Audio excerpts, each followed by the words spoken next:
अस्सलाम वालेकुम वर्गोज़, मैं हारिस अज़मी प्रोफेशनल एस्ट्रोलॉजर आपकी खिदमत में हाज़िर हूँ इस हफ़्ते की एस्ट्रोलॉजिकल रिसर्चेज़ लेकर। वर्गो, पिछले हफ़्ते जो मरकरी की रेट्रोग्रेशन आपके रूलिंग प्लैनेट की रेट्रोग्रेशन शुरू हुई, वो अपनी जगह एक हकीकत है और उससे कम्युनिकेशन फैक्टर में कुछ झोल तो आया होगा। ज़हनी काबिलियत में भी एक्स्ट्रा एफ़र्ट्स करने पड़ रहे होंगे।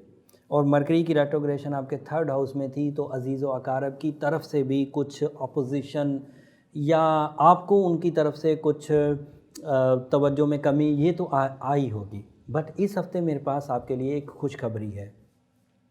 ये हफ़्ता 10 नवंबर से शुरू होकर 16 नवंबर तक चलेगा और मिड में जाकर 13 नवंबर को फुल मून हो जाएगा, पूरा चाँद। और पूरा चाँद आपके यहाँ 9th हाउस में होने जा रहा है। ये एक गैर मामूली इवेंट बनता हुआ मुझे दिख रहा है। चाँद का पूरा होना चाँद की मुकम्मल सपोर्ट की यकीन दहानी कराता है। जब वो पूरा होता है तो इसका मतलब है वो मैक्सिमम रेडिएशंस आपको देगा, और उसकी मैक्सिमम रेडिएशन क्योंकि आपके 9th हाउस में आ रही होगी, उस एंगल पर आ रही होगी, तो आपके मज़हबी जोश और जज्बे में गैर मामूली इजाफ़ा देखने को मिलेगा। आपके जज्बात में गैर मामूली इजाफ़ा देखने को मिलेगा। आपकी तालीम की तरफ रग़बत, आपकी अपने मिशंस को फुल करने की रग़बत, मुकम्मल कंप्लीट करने की रग़बत बढ़ेगी। आपका ट्रैवलिंग सेक्टर के मामलात भी हल होंगे। आला तालीम की रुकावटें और आला तालीम की तवज्जो में कमी वो भी रिकवर हो जाएगी। रुकावटें ख़त्म होंगी और तवज्जो बढ़ेगी, तो आप आला तालीम के लिए ज़्यादा अच्छे जज्बात रख पाएंगे। जहानत नहीं, जहानत जब तक मरकरी रेट्रोग्रेड है तब तक वो जहानत स्लो रहेगी। ऐसा तो नहीं है कि 20 दिन की कमी आपको तबाह करके रख देगी, ऐसा नहीं है, लेकिन ऐसा ज़रूर है कि इन 20-22 दिनों में जो कुछ होना था वो थोड़ा कमज़ोर रहेगा। तो ये एक possibility. And moon sign full moon अगर 9th हाउस में हो तो ह्यूमन नेचर में कंपेनियन नीड्स एंड कंपेनियनशिप की जो तवज्जो है या उसका साथी का महसूस होना, ये भी बढ़ जाता है कि मेरी लाइफ पार्टनरशिप फुलफिल होनी चाहिए। रोमांस भी, इमोशंस जो हैं वो इंक्रीज़ करते हैं, ब्यूटी लविंग नेचर भी इंक्रीज़ करती है। So these are all possibilities. और ये 2.25 दिन का फ्यूल जो आपके जज्बात को इंक्रीज़ करेगा, कई दिनों तक आपको फ़ायदा देता रहेगा if you are a strong Virgo. अगर आप स्ट्रॉन्ग वर्गो नहीं है तो फिर ये 2.25 दिन का फ्यूल जो नेचुरली जब तक मिल रहा है तब तक आपको फ़ायदा देगा, लेकिन अगर आप ताकतवर होंगे तो इस फ्यूल को कई दिनों तक यूज़ कर पाएंगे। तो this is a new event, okay. जो पुराने पिछले हफ्तों से 2 हफ्तों से चीज़ें चलती आ रही हैं। वीनस आपके यहाँ 4th हाउस में जुपिटर के साथ मिलकर लग्जूरियस डिसीजंस, घर की तब्दीली, पब्लिक इमेज, शोहरत, फेस वैल्यू, ये सब चीज़ें जनरेट कर रहा है। वो अपनी जगह काम कर रहा है और अच्छी फॉर्म में। मरकरी आपके तीसरे घर में रेट्रोग्रेड चल रहा है, जिसकी वजह से थोड़ी ज़हनी उलझन, बर्दाश्त में कमी, क़ुव्वत हाफ़ज़ा की कमज़ोरी, बात करने के अंदाज में थोड़ा तुर्शपन, ये सब पॉसिबिलिटीज़ पे है। एंड सैटर्न आपके यहाँ 5th हाउस में है, that is also little bit negative.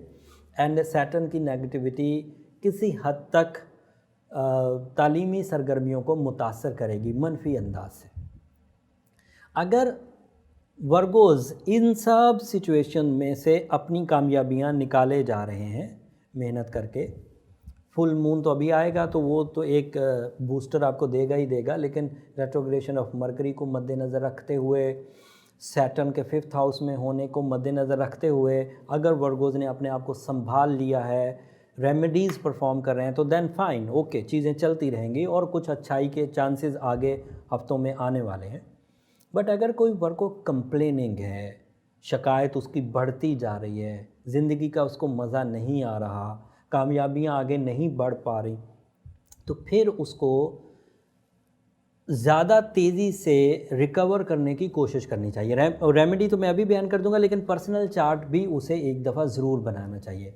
Remedy जो परफेक्ट रेमेडी है, जो बहुत उम्दा कम्बिनेशन है साइंस का एंड मज़हब का, वो ये है कि as a Virgo yellow sapphire golden topaz या रूबी 8 कैरेट का राइट हैंड की रिंग फिंगर में पहनिए। सूरह शम्स रोज़ की बुनियाद पर पढ़िए डे टाइम में, एंड सूरह Yasin 13 times in a day असर की नमाज में पढ़िए। असर की नमाज बर वक्त अदा करिए और इसे 28 दिन तक परफॉर्म करिए, तो आप इस रेट्रोग्रेशन से भी बच जाएंगे। नेगेटिविटी ऑफ हॉरोस्कोप में अगर कोई अदरवाइज़ भी चीज़ है तो उससे भी बच जाएंगे, और जो पॉजिटिविटीज़ हैं वो बूस्ट अप होंगी। एंड चांद के फुल होने की वजह से और आपके यहाँ 9th हाउस में फुल होने की वजह से जो एडवांटेजेस भी मिलेंगे वो लंबे अरसे तक आप उनसे फ़ायदा हासिल कर पाएंगे। ये जो रेमेडीज़ बयान की और जो मैंने इत्तलात दी, ये वर्गोज़ को अगर समझ आ जाएं और वो परफॉर्म करें तो ये हफ़्ता उनके लिए काफ़ी कीमती होने जा रहा है। और इस हफ़्ते की जो कीमत है ये खुशियों की सूरत में, इज़्ज़त की सूरत में, फेम की सूरत में, दिल के सुख की सूरत में आपके हाथ लगेंगी। और जब ये खुशियाँ आपको मिल रही हों, इन चीज़ों को आप एंजॉय कर रहे हों, तो मुझे भी अपनी दुआओं में ज़रूर याद रखिएगा। आपकी दुआएं मेरे लिए बहुत कीमती हैं, इस दुनिया के लिए भी और आखिरत के लिए भी। अगले हफ्ते मार्स अपना घर बदलेगा। जब भी कोई प्लैनेट अपना घर बदलता है तो आपके यहाँ जो रूटीन थिंकिंग, रूटीन सोच, रूटीन प्लानिंग होती है उसमें कुछ तब्दीली आती है, क्योंकि वो 3rd हाउस में से निकलकर 4th हाउस की तरफ जाएगा। तो उम्मीद है कि आपकी ज़िंदगी में कुछ सुख और सुकून आएगा। लेकिन ये खबरें अगले हफ्ते में एग्जिस्ट करती हैं, तफसील से अगले हफ्ते बयान करूँगा। अब इजाज़त चाहूँगा, अगले हफ्ते इससे ज़्यादा रिसर्चेस के साथ आपकी खिदमत में हाज़िर हूँगा। तब तक के लिए इजाज़त दीजिए। जाते जाते चैनल को ज़रूर सब्सक्राइब कर लीजिएगा। अल्लाह ने के बाद।